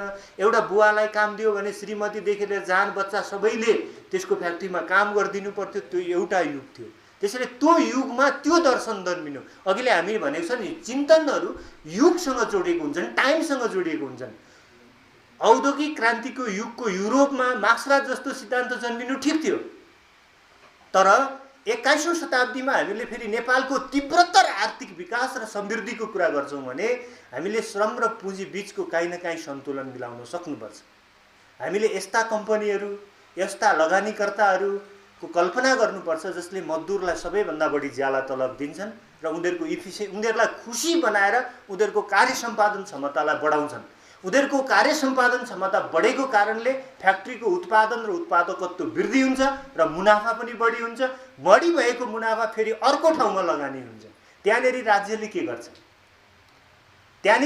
के गर्छ भन्दा अल्टरनेटिभ पोलिटिक्समा आधारित राज्यको काम जहिले पनि मजदुरलाई शोषित हुन नदिनु र पुँजीलाई घाटामा जान नदिनु। यो दुईटा कुरा याद गर्नु होला। जहिलेसम्म श्रमिकले राम्रो ज्याला पाउँदैन ऊ खुसी हुन सक्दैन, जहिलेसम्म मुनाफा पाउँदैन पुँजी खुसी हुन सक्दैन। हामी दुईटा मध्ये एउटा मात्रै कुरा सोचिरहेका हुन्छौँ। म त एउटा यस्तो आर्थिक ढाँचाको कल्पना गर्छु जहाँ कि राज्यले एउटा स्थायी प्रकृतिको ज्याला आयोग बनाउनुपर्छ र त्यो ज्याला आयोगले हरेक उद्योग धन्दाहरूको चाहिँ हिसाब राख्नुपर्छ र जहाँ कुन कम्पनी फाइदामा गएर ज्याला तलब नदिएको हो र कुन कम्पनी घाटामा गएर चाहिँ मजदुरहरूलाई ज्याला तलब राम्रो नदिएको भनेर सेपरेटली छुट्याउनुपर्छ एउटा गरेर। र जुन फ्याक्ट्री वास्तवमा, जुन कम्पनी वास्तवमा घाटामा गएकै कारणले त्यसले राम्रो तलब भत्ता दिन नसकेको हो भने हामीले त्यसको घाटालाई रिफन्ड स्टेटले गर्ने शुद्धको नियमहरू बनाउनुपर्छ। किन यो आर्थिक विकासको चरणमा लगानीलाई निरुत्साहित गर्यो भने त्यो देशले उन्नति गर्न सक्दैन। यसरी मैले के भन्ने गरेको छु भने हिजो द्वन्द्ववादको व्याख्या निषेधको नियममा आधारित थियो भने आज द्वन्द्ववादको व्याख्यालाई हामी के गरौँ त भन्दाखेरि यो गतिशील सन्तुलनको नियममा व्याख्या गरौँ। यसो गर्यो भने अब यो के हुन्छ त भन्दा एउटा नयाँ दार्शनिक परम्पराको सुरुवात हुन्छ जसले राजनीतिक ढाँचा, आर्थिक ढाँचा, सामाजिक ढाँचाहरूको परिकल्पना पनि फरक ढङ्गले गर्न सक्छ। अब दोस्रो कुरा, मेरो अन्तिम कुरा पनि हो, सायद टाइम पनि सकिन आँट्यो होला, कि हिजो यो त भयो मैले अर्थतन्त्रको ढाँचाको बिचमा के भिन्नता थियो भनेर। अब तपाईँ राजनीतिक प्रणालीमा आउनुहोस्। राजनीतिक प्रणालीमा हिजो एक खाले मान्छेहरूले बहुदलीय व्यवस्थाको कुरा गरे, पार्टी खोल्न पाइने कुरा गरे। अर्को खाले मान्छेले एक दलीयताको कुरा गरे जसको ढाँचा अहिले पनि तपाईँ चीनमा या उत्तर कोरियामा देख्न सक्नुहुन्छ। एक दलीय प्रणालीमा मान्छेको सार्वभौम सत्ताको रक्षा हुन्छ भन्ने के ग्यारेन्टी छ? तपाईहरु भन्नुहोला कि यसले दुवैतिरका सिद्धान्तहरूलाई जोड्न खोज्दैछ र बीपी कोइरालाको जस्तो एउटा प्रजातान्त्रिक समाजवाद बनाउन खोज्दैछ। तर यो प्रजातान्त्रिक समाजवादी चिन्तन होइन। प्रजातान्त्रिक समाजवाद र हामीले भनिरहेको यो वैकल्पिक राजनीतिको दर्शनमा कहाँनेरि भिन्नता छ म त्यो पनि अलिकति आउँछु। तर त्यो भन्दा पहिला के हो भन्दाखेरि एउटा संसदीय प्रणाली पो अहिले हाम्रो देशमा आएको छ। बेलायतबाट इन्डिया हुँदा नेपाल छिरेको छ। हामीहरूले यो माओवादी जनयुद्ध पछाडि यसलाई खत्तम गर्ने प्रत्यक्ष निर्वाचित कार्यकारीमा लाने भनेर एउटा प्रयास पनि भयो, असफल भयो। फेरि अहिले हामी संसदीय प्रणालीमै झाँकिएका छौँ। यसको रिङ कस्तो हुन्छ त? यो संसदीय प्रणालीको चक्र कस्तो हुन्छ भन्ने कुरामा अलिकति आउनुहोस्। संसदीय प्रणालीको चक्र कस्तो हुन्छ भने तपाईहरुले सुन्नुभएको छ, एउटा हेर्नुभएको छ, देख्नु पनि भएको हुनसक्छ कि अर्थशास्त्रमा एउटा भिसियस सर्किल अफ पोभर्टी भन्ने हुन्छ, गरिबीको दुष्चक्र भन्ने हुन्छ। त्यो गरिबीको दुष्चक्रले के भन्छ भने एउटा मान्छे किन गरिब हुन्छ भन्दा त्यसको उत्तरमा के हुन्छ, त्यो गरिब हुन्छ त्यही कारणले गरिब हुन्छ भन्छ। त्यो भनेको कस्तो अरे भने एउटा मान्छे गरिब हुन्छ, गरिब भएपछि राम्रो खाना पाउँदैन, राम्रो खाना नपाएपछि उसको शारीरिक विकास कमजोर हुन्छ, राम्रो खाना नभएपछि उसले पढ्न जाँदाखेरि पनि राम्ररी कुरा बुझ्दैन, राम्ररी कुरा नबुझेपछि उसको मानसिक विकास पनि के हुन्छ, कमजोर हुन्छ। शारीरिक विकास र मानसिक विकास कमजोर भएपछि स्वतः ऊ प्रतिस्पर्धामा कमजोर हुन्छ। स्वतः प्रतिस्पर्धामा कमजोर भइसकेपछि के हुन्छ त, उसले पाउने काम पनि कम आय भएको हुन्छ। थोरै तलब पाएको कारणले फेरि उसले आफ्नो छोराछोरीलाई पनि राम्रो पढाउन सक्दैन, उसका छोराछोरीहरूको पनि मानसिक र शारीरिक विकास फेरि कमजोर हुन्छ। फेरि कमजोर भएपछि उनीहरूको आम्दानी पनि के हुन्छ त, कमजोर हुन्छ। आम्दानी कमजोर भएपछि उनीहरूको खर्च गर्ने क्षमता पनि कमजोर हुन्छ अनि गरिब के हुन्छ त, गरिबै हुन्छ। यही व्यक्तिको कुरा तपाईँ राष्ट्रमा पनि हेर्न सक्नुहुन्छ। राष्ट्रमा के हुन्छ, एउटा गरिब देश किन गरिबै भइरहन्छ भन्दा उसँग लगानी, गरिब भएको कारणले पैसा पुँजी हुँदैन, पुँजी नभएपछि लगानी गर्न सक्दैन, लगानी गर्न नसकेपछि उद्योग धन्दा धेर खुल्दैनन्, उद्योग धन्दा धेर खुल्न नसकेपछि रोजगारी बढ्दैन, रोजगारी नबढेपछि राजस्व पनि राम्रो हुँदैन, रोजगारी पनि भएन राजस्व पनि भएन भनेको राज्यको विकास गर्ने क्षमता चाहिँ कमजोर हुन्छ। विकास गर्न सक्ने क्षमता कमजोर भएपछि त्यो फेरि गरिबको गरिबै हुन्छ। यो सर्किल, यो दुष्चक्र भनेको के हो भन्नुहुन्छ भने तपाईहरुले हामीले एउटा रमाइलो मेलामा देख्छौँ नि, यो मौतका कुवा भन्ने एउटा खेल हेर्नु भएको छ। एउटा ठुलो कुवा हुन्छ, त्यहाँ मोटरसाइकल वा साइकल कुदाउँछ एउटा मान्छेले, यति स्पिडले कुदाउँछ, यति स्पिडले कुदाउँछ, यति स्पिडले कुदाउँछ, भयङ्कर जोखिमपूर्ण लाग्छ होइन भन्नु त। जीवनै जान सक्छ अलिकति ब्यालेन्स गडबड भयो भने। तर त्यो त्यति जोखिमले मोटरसाइकल वा साइकल त्यो कुवाभित्र उसले कुदाउँछ, त्यो जति जोखिमपूर्ण र जति स्पिडमा कुदाए पनि त्यो पुग्न चाहिँ कहाँ पुग्छ, त्यो मोटरसाइकल वा साइकल पुग्न चाहिँ कहाँ पुग्छ, दिल्ली बम्बई पुग्छ, वासिङटन लन्डन पुग्छ या अर्को कुनै ठाउँ पुग्छ, पुग्दैन। कहाँ हुन्छ त, त्यो कुवैभित्र हुन्छ। यो पोभर्टी, यो सर्किल भन्ने पनि त्यस्तै हो। त्यस्तै यो संसदीय व्यवस्थाको दुष्चक्र भनेको के हुन्छ भने यसमा केही सत्तासीन पार्टीहरू हुन्छन्। सत्तासीन पार्टी भएको कारणले उनीहरूले राज्यबाट पैसा दोहन गर्छन्। राज्यबाट पैसा दोहन गरेको कारणले उनीहरूको पोलिटिकल मोबिलिटी धेर हुन्छ। राजनीतिक गतिविधि धेर भएको कारणले उनीहरूले जनपरिचालन धेर गर्छन्। जनपरिचालन धेर गरेको कारणले उनीहरूको सङ्गठन ठुलो हुन्छ। सङ्गठन ठुलो भएको कारणले फेरि उनीहरू चुनाव जित्छन्। फेरि चुनाव जितेको कारणले फेरि उनीहरू सत्तामा आउँछन्। फेरि सत्तामा आएको कारणले फेरि उनीहरूले के गर्छन् त, जनताको शोषण गर्छन्। शोषण नगरिकन फेरि चुनाव जित्न सक्दैनन्। जसलाई हामी डेमोक्रेसी भन्छौँ नि, लोकतन्त्र भन्छौँ, संसदीय प्रणाली भन्छौँ, वास्तवमा भन्नुहुन्छ भने त्यो अघि भनेको गरिबीको दुष्चक्र जस्तै यो पनि शक्तिको दुष्चक्र हो। त्यो चाहिँ भिसियस सर्किल अफ पोभर्टी हो, यो चाहिँ भिसियस सर्किल अफ पावर हो। अहिले हामीहरूले चुनाव हारेको कारण पनि त्यही हो। नेपाली जनताहरू यो भिसियस सर्किल अफ पावरबाट, मौतका कुवाबाट, कहाँनेरि त्यो मौतका कुवामा पनि एक ठाउँ निस्किने दुलो हुन्छ हो, किन भन्नु त, तलनेरि फेर्ने नि काहीँनेरि। यो भिसियस सर्किललाई कसरी तोड्ने भन्दा भिसियस सर्किललाई तोड्न त्यो मौतका कुवाको काहीँनेरि त्यो निस्किने बिर्को भए जस्तो यो दुष्चक्रको पनि बिर्को हुन्छ, निस्किने बिन्दु हुन्छ। त्यो दुष्चक्रलाई तपाईँ एकैचोटि ब्लङ्ग फुटाएर निकाल्न सक्नुहुन्न। तपाईँ कहीँनिर दुलो पार्नुपर्छ त्यसलाई, त्यो दुलोबाट निस्किनुपर्छ। तर दुलोबाट निस्किएपछि अब तपाईँले त्यो मोटरसाइकल या साइकल त्यति स्पिडमा कुदाउनु भयो भने पक्का पनि तपाईँ अब कुवाभित्र हुनुहुन्न, तपाईँ अर्कै डेस्टिनेसनमा गन्तव्यमा पुग्नुहुन्छ। त्यसैले संसदीय प्रणाली भनेको खालि हामीले रिसले आवेशले नयाँ शक्तिले विरोध गरेको होइन। यहाँभित्र शक्तिको एउटा यस्तो दुश्चक्र छ जसले राज्यलाई सधैँ भ्रष्ट भइरहनका लागि के गर्छ त, प्रेरित गर्छ, बाध्य गर्छ र पार्टी वा नेताहरूलाई सधैँ भ्रष्ट भइरहनका लागि बाध्य गर्छ, प्रेरित गर्छ। यो दुश्चक्रबाट बाहिर निस्किनु पर्यो। मलाई लाग्दैन कि म्याक्रोनले यदि राष्ट्रपतीय प्रणाली फ्रान्समा नभएको भए पहिलो चुनाव जित्थे। मलाई यो पनि लाग्छ कि नेपालमा राष्ट्रपतीय प्रणाली भएको भए सायद हामी 1 वर्षभित्रै राष्ट्रपति जित्थ्यौँ नयाँ शक्तिले। तर हाम्रो सिस्टमले दिँदैन, हाम्रो सिस्टमले नयाँ चिजहरूलाई सजिलो गरिकन हुन दिँदैन। यो समस्या छ।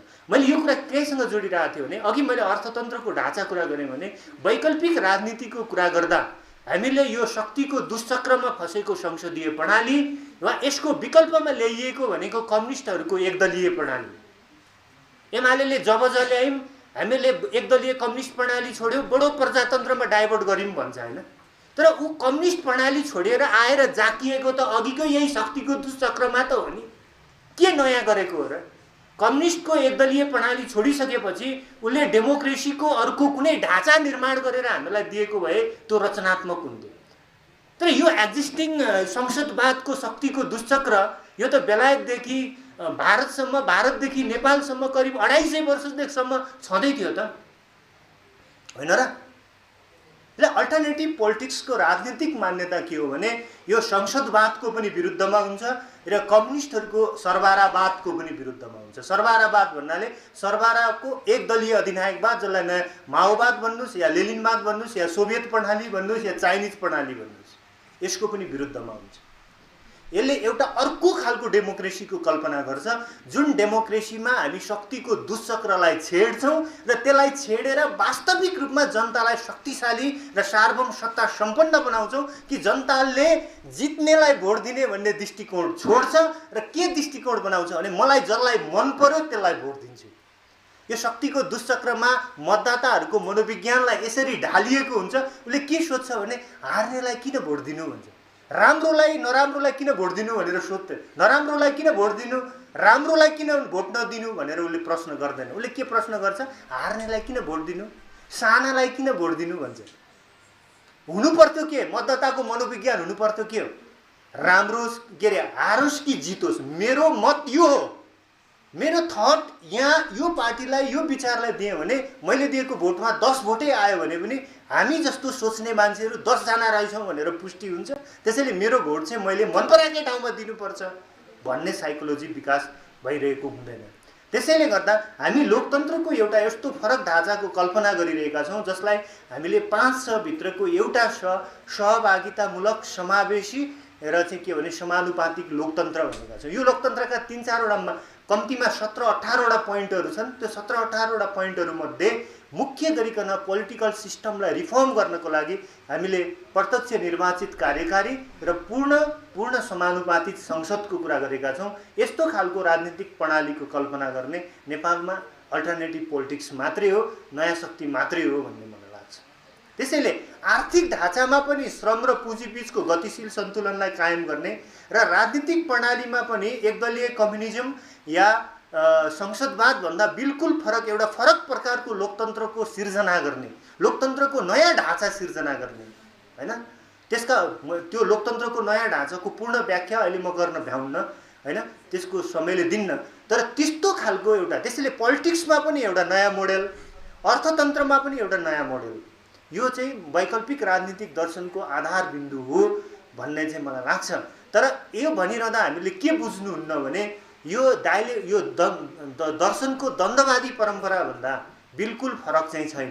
कहिलेकाहीँ डाक्टर बाबुराम भट्टराईले तपाईँहरूले भनेको सुन्नुभएको होला कि मार्क्सवादको दर्शनको पक्षसँग हामीहरूलाई कुनै आपत्ति छैन, तर यसको राजनीति र अर्थनीति चाहिँ हामी मान्दैनौँ भन्नु पनि यो फरक कुरा हो हैन। राजनीति किन मान्दैनौँ भने कि त त्यसले एकदलीयता लिन्छ कि त संसदवादतिर लान्छ। हामी लोकतन्त्रको अर्कै ढाँचा कल्पना गर्छौँ। त्यसको अर्थनीति हामी किन मान्दैनौँ भने पुँजीलाई पूर्ण निषेध गरेर श्रमिकहरूले मात्रै अर्थतन्त्र चलाएको अर्थतन्त्रबाट देशको विकास हुनसक्छ भन्ने हामी विश्वास गर्दैनौँ। त्यसैले उसको द्वन्द्ववादको दार्शनिक परम्परासँग हामीलाई नभए पनि हस् धन्यवाद, समयको कुरा आयो। मुख्य गरिकन साथीहरूलाई अन्तिममा म के भन्नु चाहन्छु भने द्वन्द्ववादी दार्शनिक परम्पराको द्वन्द्ववादको समृद्धिकरण गर्ने, एक गतिशील सन्तुलनको नियममा विश्वास गर्ने, दुई श्रम र पुँजी बीचको गतिशील सन्तुलन कायम गरेर अर्थतन्त्रको विकास गर्ने, तीन र कम्युनिजमको राजनीतिक ढाँचा र पुँजीवादको संसदवादको राजनीतिक ढाँचाभन्दा फरक नयाँ प्रकारको लोकतन्त्र राजनीतिक प्रणालीमा आधारित लोकतन्त्रको विकास गर्ने, चार यी मुख्य सोचहरूबाट अल्टरनेटिभ पोलिटिक्स सुरुवात हुन्छ भन्ने कुरा म यहाँहरूको बिचमा राख्न चाहन्छु र यो समयको कुरालाई ध्यान दिँदै म आफ्नो प्रस्तुतिलाई पनि यही समाप्त गर्न चाहन्छु। हस् धन्यवाद। के प्रश्नहरू छन् भने अन्तर्क्रिया गरौँ। चीनमा तपाईँ कम्युनिस्ट पार्टी अहिले पनि भनिएको छ, चीनले तपाईँको चाहिँ नि कम्युनिस्ट पार्टी भनेरै तपाईँको चाहिँ आज के गर्यो भन्नु होला भने 30 वर्षको दरमियानमा भयङ्कर ठुलो परिवर्तन गर्यो। म एउटा इन्भेस्टमेन्टको पनि विद्यार्थी हो, यसो हेर्छु चाइनाले खास गरी तपाईँको 1979 देखि जुन खालको इन्भेस्टमेन्ट ल्यायो र देङ साओपिङले जुन खालको तपाईँको चाहिँ एउटा भनौँ न स्ट्राटेजिक हिसाब किताबले अब पुँजीको विकास, अब धन सम्पत्तिको विकास है, तर कम्युनिस्ट पार्टीको मातहतमै शोषणरहित समाज पनि निर्माण गर्नुपर्छ भनेर अलिकति ट्रिकी तरिकाले जाँदाखेरि आज तपाईँको चाइनाको एउटा अस्तित्व त बनेको छ त, तर दर्शनको हिसाब किताबले फेरि पनि म भन्छु दर्शनको कुरा तपाईँ हामीले यो गहिराइमा कुरा गरे जस्तो कसले बुझ्या होला र? तपाईँको चाहिँ बुझेकै छैन। अब कम्युनिस्ट पार्टी भनेपछि छोड्नै नहुने, तपाईँको गाह्रो छ क्या जिन्दगी। त्यो भावनाले यसलाई कसरी व्यवहारमा पनि तालमेल मिलाउने हो, कतिवटा सर यसलाई तालमेल मिलाउने ढङ्गले कसरी जाने होला म बडा कन्फ्युजनमा छु। अलिकति यसलाई बुझ्ने गरी जस्तो सिक्का र गाई र त्रिशुल भने जस्तो मिठाई किन्दा त त्यो दुइटै दिने हो, सँगै त्यही छ, यो व्यवहारमा चाहिँ कसरी मिलाउने हो? लौ न, मेरो प्रश्न अब तपाईँले बुझ्नु भएको छ, यहीँनिर अलिकति प्रकाश पारिदिनु होला। दुई पक्षहरूको बिचको ब्यालेन्स मिलाएर जानुपर्छ भन्नु होइन, तर कसरी गर्न सकिन्छ भन्ने जुन तपाईँले भन्नुभयो नि त्यो चाहिँ प्रोग्रामबाट गर्न सकिन्छ। त्यो कसरी गर्न सकिन्छ भन्ने कुरा चाहिँ पार्टीको प्रोग्राममा व्यक्त हुन्छ, दर्शनमा होइन। दर्शन चाहिँ गाइडलाइन्स हो होइन। दर्शन भनेको कस्तो हो भने तपाईँ समुद्रमा पानी जहाज लिएर हिँड्दै हुनुहुन्छ, तपाईँको कम्पास जस्तो हो। कम्पासले तपाईँलाई देखाउँछ नि त यतापट्टि हिँड्नुपर्ने रहेछ, उत्तर दक्षिण पूर्व पश्चिम यता रहेछ भनेर छुट्याउनु सजिलो बनाउँछ। यो चाहिँ दर्शन चाहिँ कम्पास जस्तो मात्रै हो। अनि तपाईँ कम्पासले देखाएको बाटोमा हिँड्न चाहिँ तपाईँले त्यो स्टेरिङ कि त्यसको ह्यान्डल के हुन्छ होइन त्यो मोड्नुपर्छ क्या। त्यो स्टेरिङ वा ह्यान्डल मोड्ने भनेको चाहिँ पार्टीको प्रोग्राम हो होइन, जसलाई हामी पार्टीको नीति तथा कार्यक्रम भन्छौँ। त्यसको अभिव्यक्ति चाहिँ केमा हुन्छ त? नीति तथा कार्यक्रममा हुन्छ। यदि नीति तथा कार्यक्रममा मानिलिउँ हामीहरूले हायर एन्ड फायर गर्ने भन्ने नीति ल्यायो नयाँ शक्तिले भने तपाईँ बुझ्न सक्नुहुन्छ कि यो पुँजीवादीहरूको पक्षमा लाग्यो। मानिलिउँ कि यसले नीति तथा कार्यक्रम ल्याउँदाखेरि पुँजीपतिहरूले मुनाफा कमाउन पाउने छैनन् भन्ने नीति ल्यायो, अथवा पुँजीपतिहरूमाथि यति चर्को ट्याक्सेसन गर्यो कि उनीहरू त्यो ट्याक्सेसनको भरमा आफ्नो उद्योग धन्दा चलाउन सक्ने अवस्थामा छैनन् भने तपाईँले के बुझ्न सक्नुहुन्छ भने यसले श्रमवादी नीति दियो। तर उसको प्रोग्राममा उसको बजेटमा यस्ता खालका व्यवस्थाहरू आर्थिक नीतिहरूमा यस्ता खालका प्रोभिजनहरू प्रावधानहरू सिर्जना गरिए जसले एउटा निश्चित स्पेस लगानीकर्ताको लागि पनि सिर्जना गर्छ र एउटा निश्चित स्पेस मजदुर र कामदार वर्गको लागि पनि सिर्जना गर्छ भनेर तपाईँले त्यसको ऐना देख्नुहुन्छ भने त्यो त्यो त्यो त्यो प्रधानमन्त्री, त्यो अर्थमन्त्री र त्यो पार्टीको सरकारले कम्पासले देखाएको बाटोमा पानी जहाज मोड्यो भन्ने बुझिन्छ। त्यसैले कम्पासले देखाएको बाटोमा पानी जहाज मोडियो कि मोडिएन भन्ने कुराबाट चाहिँ तपाईँले त्यो नेता, पार्टी र पार्टीको सरकारको मूल्याङ्कन गर्नुपर्छ। तर आजको हाम्रो बहस चाहिँ राजनीति भन्दा पनि दर्शनको हो, कम्पासको मात्रै हो आजको बहस। म तपाईँले भन्नुभयो भर्खरै कि त्यो जुन मान्छेहरू हुन्छन् जुन 10 भोटको कुरा गर्नुभयो, 10 भोट ल्याउन पनि मन चाहिन्छ, त्यो बनाउन पर्छ, हाम्रो चाहिँ सिद्धान्तले बनाउँछ भन्नुभयो। त्यो जुन सिद्धान्त छ, त्यो जुन अग्रपन्थी भन्ने त्यो मैले बुकमा देखाएको थिएँ, थाहा छैन मलाई केही पनि, त्यो फ्रान्सिस पनि लेखाएको थियो। अनि त्यो फ्रान्सिसले चाहिँ कसरी बनाउँछ त्यो चाहिँ हामीले कसरी थाहा पाउने कि अब म्याथमा प्रुफ गर्दै जाँदा लास्टमा त प्रुफ हुन्छ होइन। तर हामीले चाहिँ त्यो सिद्धान्त पढेर प्रुफ भयो भनेर आफूले मनले चाहिँ कसरी महसुस गर्ने, अनि हामीले कार्य बुझाउन नि पर्यो कसैलाई होइन। विभिन्न शास्त्रहरूको अन्तर्सम्बन्ध हुन्छ। दर्शनको आधारमा हामीले राजनीतिको आधारमा सङ्गठनको आधारमा जनपरिचालन, जनपरिचालनको आधारमा चुनाव जित्ने, होइन, यसरी नीतिहरूको एउटा श्रृङ्खला हुन्छ। त्यो श्रृङ्खला चाहिँ विभिन्न ठाउँमा प्रस्तुत हुन्छ। मैले गाउँमा गएर कुरा गरेँ भने आज तपाईँहरूसँग जस्तो खालको शब्दहरूमा म कुरा गर्दिनँ। मैले यो एउटा ओरिएन्टेसन लिने हो। यो ओरिएन्टेसनको आधारबाट हामी कुन समाजमा, कुन समुदायमा, कस्तो चेतना स्तर भएको ठाउँमा, कस्तो गाउँमा, कस्तो ठाउँमा गएर कुरा गर्दैछौँ, त्यही ठाउँको जनजिब्रो, जनबोली, भाषा र उनीहरूले भोगिरहेका समस्याहरूको उदाहरणबाट त्यो कुरालाई हामीले भनेर जानुपर्छ। त्यसरी मात्रै बुझाउन सकिन्छ। त्यो त ठाउँअनुसार फरक हुन्छ। हामी कुन कम्युनिटीमा काम गर्दैछौँ भन्ने कुरामा भर पर्छ।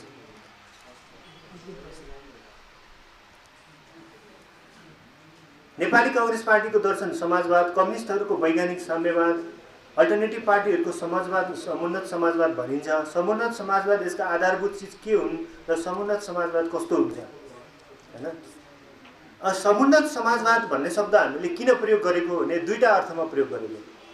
समुन्नत भनेको पहिले भइरहेको भन्दा अझ उन्नत बनाइएको भन्ने अर्थमा एक। पुरानो समाजवादी परम्पराहरूबाट बिल्कुल टुटेको, अलग भएको, पुराना केही पनि नमान्ने, पुरै नयाँ भन्ने होइन कि समुन्नत। समाजवादी परम्परा चाहिँ समाजवादी परम्परा नै हो, तर पुरानो जस्तो ठ्याक्कै होइन, पुरानोहरूभन्दा अझ राम्रो बनाइएको, उन्नत बनाइएको हुनाले समुन्नत एक। अर्को, पुराना समाजवादी दर्शनहरूले समानतालाई जोड दिएका थिए र समानतालाई जोड दिँदाखेरि गरिबीको वितरण भएको थियो। जस्तो अहिलेको उत्तर कोरिया। अब तपाईँले अध्ययन गर्नुहोस्, यो आरोप लगाए जस्तो पनि हुन्छ, उत्तर कोरियाले आफूलाई समाजवादी भन्छ, तर त्यो देशको अर्थतन्त्रको डाटाहरू हेर्ने हो भने त्यो पुँजीवादी भनिएको नर्वे, स्विडेनहरूको हाराहारी या सिङ्गापुर, मलेसियाको हाराहारी पनि आउँदैन। भने समानताको नाममा मानिलियौँ कि हामीहरूले एक माना चामल बराबरी खानुपर्छ भनेर 10 जना मानिसलाई बाँड्यौँ भने त्यो कसैको पनि त्यसले चाहिँ त्यो गर्दैन, कसैको पनि भोक मेट्दैन। त्यस्तो खालको समानतावादी समाजवादलाई चाहिँ त्यो गरिबी बाँड्ने समाजवाद भनिन्छ। समुन्नत समाजवादको अर्को अर्थ के हो भने यसले गरिबी बाँड्ने समाजवादको पक्षपोषण गर्दैन। हरेक मान्छेलाई एक छाकमा एक माना चामल चाहिन्छ भने एक माना चामल 10 जनालाई बाँड्ने होइन कि 10 जना मान्छेलाई एक एक माना पुग्ने गरी अरू 9 माना के गर्ने त उत्पादन गर्ने, हैन? त्यसको दुईटा अर्थ भयो। यो समाजवाद एक त पुराना चिन्तनहरूको विकास, अङ्ग्रेजीमा भन्नुहुन्छ भने यसको दुईटा शब्दहरू, एउटा इनरिच्ड, हैन, इन्हान्स्ड भनेको भने पहिलाको भएको भन्दा अझ राम्रो बनाइएको, र अर्को प्रस्पेरियस भनेको आर्थिक समृद्धिमा जोड दिने खालको। यो दुईटा चिज सँगै हुने भएको हुनाले यसलाई हामीले समुन्नत समाजवाद भनेको। अब यसमा के गुण हुन्छन्, के गुण हुँदैनन् भन्नुभयो भने पुराना समाजवादी विचारहरूका कयौँ राम्रा चिजहरू यसमा हुन्छन्, कयौँ नराम्रा चिजहरू यसमा हुँदैनन्। तर पुराना समाजवादी चिन्तनबाट राम्रा चिजहरू तानेर ल्याउँदा ती पुराना चिजहरूलाई हामी यसरी नयाँ मेसिनमा मिलाएर राख्छौँ। यसको उदाहरण मैले कम्प्युटरलाई भन्ने गरेको छु। यो समुन्नत समाजवाद भनेको कस्तो हो भनेर एकपल्ट कम्प्युटरको इक्जाम्पल हो। कम्प्युटरमा टाइप गर्न पनि सकिन्छ। टाइप गर्नु भनेको टाइपराइटरको काम हो पहिला। कम्प्युटरमा समय हेर्न पनि सकिन्छ। समय हेर्नु भन्ने पहिला घडीको काम हो। कम्प्युटरमा भिडियो हेर्न पनि सकिन्छ। भिडियो हेर्नु पहिला टेलिभिजनको काम हो। कम्प्युटरमा अरू के गर्न सकिन्छ? अरू धेरै चिज गर्न सकिन्छ, हैन? रेडियो सुन्न पनि सकिन्छ। पहिला रेडियो सुन्नु भन्ने रेडियो भन्ने मेसिनको काम हो, हैन? अब तपाईँ भन्नुहोस् कि कम्प्युटर भनेको रेडियो हो? रेडियो होइन भने रेडियो सुन्न त सकिन्छ त। कम्प्युटर भनेको घडी हो? घडी होइन भने टाइम हेर्न त सकिन्छ त। कम्प्युटर भनेको टाइपराइटर हो? टाइपराइटर होइन भने टाइप गर्न त सकिन्छ त। कम्प्युटर भनेको टेलिभिजन हो? टेलिभिजन होइन भने भिडियो हेर्न त सकिन्छ त। त्यसमा के हो त कम्प्युटर भनेको? कम्प्युटर भनेको पूर्ववर्ती मेसिनहरूको एउटा हार्मोनियस एसेम्बल्ड हो। पूर्ववर्ती विचारहरूलाई त्यस्तै हाम्रो समुन्नत समाजवाद भनेको पनि कम्प्युटर विचारधारा, यो घडी विचारधारा, यो रेडियो विचारधारा, यो टाइपराइटर विचारधारा होइन। यो कम्प्युटर विचारधारा हो। यसले काङ्ग्रेसको समाजवाद घडी जस्तो होला, एमालेको समाजवाद टाइपराइटर जस्तो होला, माओवादीको समाजवाद रेडियो जस्तो होला भने नयाँ शक्तिको समाजवाद चाहिँ कम्प्युटर जस्तो समाजवाद। त्यहाँका बेटर चिजहरूलाई त्यसले चाहिँ तानेर ल्याउँछ र एउटा नयाँ ढाँचामा यसरी हार्मोनियसली एसेम्बल्ड गर्छ कि त्यो सबै पुराना भन्दा बिल्कुल फरक खालको हुन्छ। किनकि कम्प्युटरलाई रेडियो भन्न त मिल्दैन नि, त्यसैले यसलाई पुरानो समाजवाद भन्न मिल्दैन र यो समुन्नत समाजवाद हो भन्ने। म कुम्भराज पाण्डे, हाल त्रिचन्द्र क्याम्पसमा अध्ययनरत छु। घर चाहिँ मेरो कालीकोट हो। मेरो प्रश्न चाहिँ सरलाई चाहिँ संसदीय प्रणालीको अन्त्य भन्नुभएको छ र अनि एकदलीय शक्तिको पनि अन्त्य भन्नुभएको छ भने यो वैकल्पिक शक्ति चाहिँ कस्तो ढाँचामा बन्छ त, एउटा प्रश्न। अनि अर्को प्रश्न चाहिँ हामी जुन आर्थिक विकास र समृद्धिका कुराहरू गरिरहेछौँ, यो आर्थिक विकासका आधारहरू के छन् त, यसको बारेमा पनि प्रश्न पारिदिनु पर्ने भयो। जस्तो माओवाद, लेलिनवाद, यो यस्तो यस्तो वादहरू छ नि त। हामी पनि यहाँ एउटा नयाँ वाद बनाउन खोज्दैछौँ कि त्यो त्यति हो।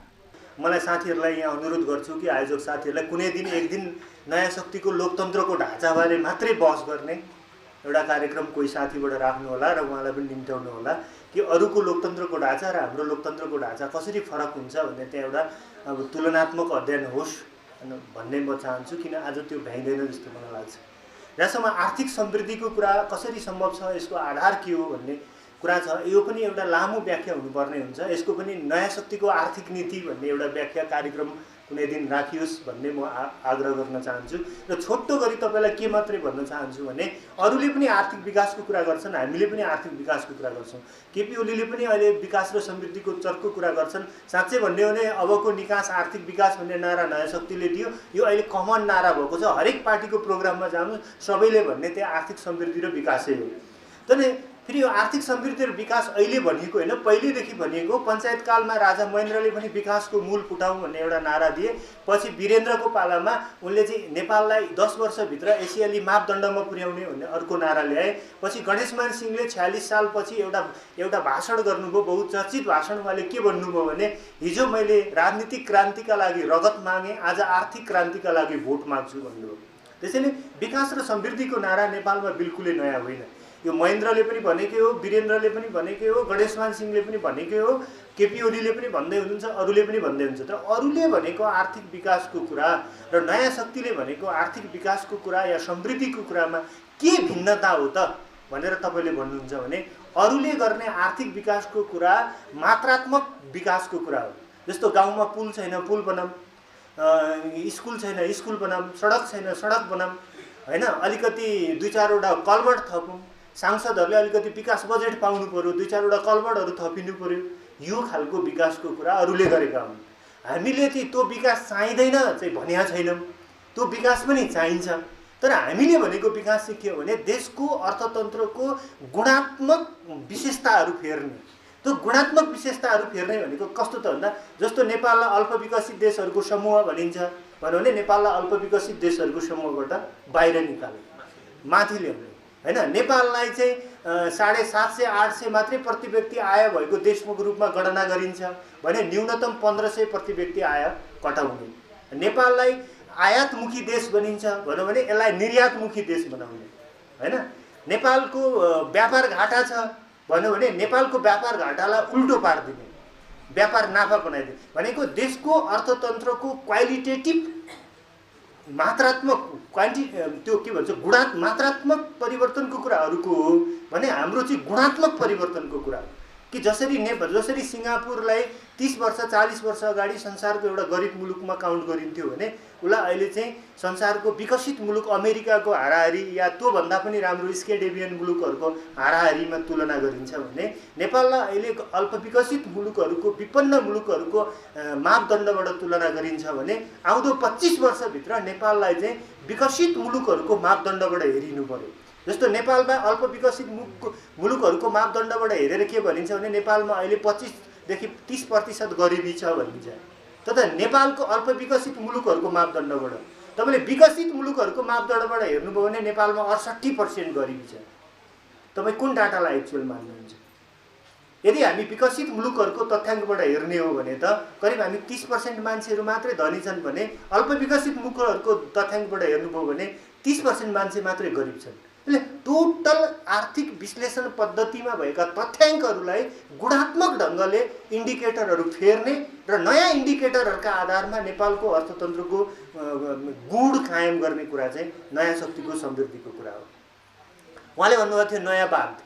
हामी नयाँ वादको बारेमा के धारणा हो नयाँ शक्तिको भने व्यक्तिको आधारमा वाद बनायो भने त्यसले धर्मको रूप लिन्छ।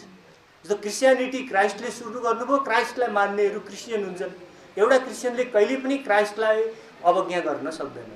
बुद्धको आधारबाट बुद्धत्व बन्यो, बुद्ध धर्म बन्यो, बुद्ध धर्मले बुद्धलाई मान्नुपर्छ भन्नाले कहिले पनि बुद्धिस्टहरू बौद्धिस्ट चिन्तनको सीमाबाट बाहिर गएर सोच्न सक्दैन हैन।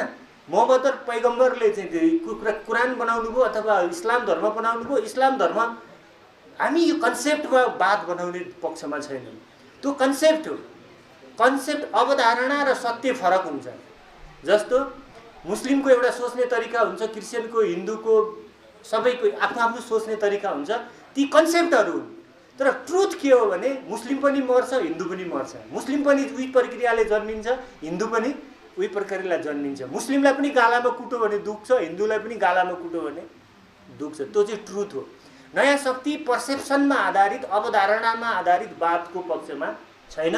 नयाँ शक्ति सत्यमा आधारित वादको पक्षमा छ। त्यसैले वाद बन्छ बन्दैन त्यो स्पेसलाई खुल्ला छोडिदिउँ, तर हामी पर्सेप्सनहरू छोड्दै जाउँ र सत्यहरू खोज्दै जाउँ।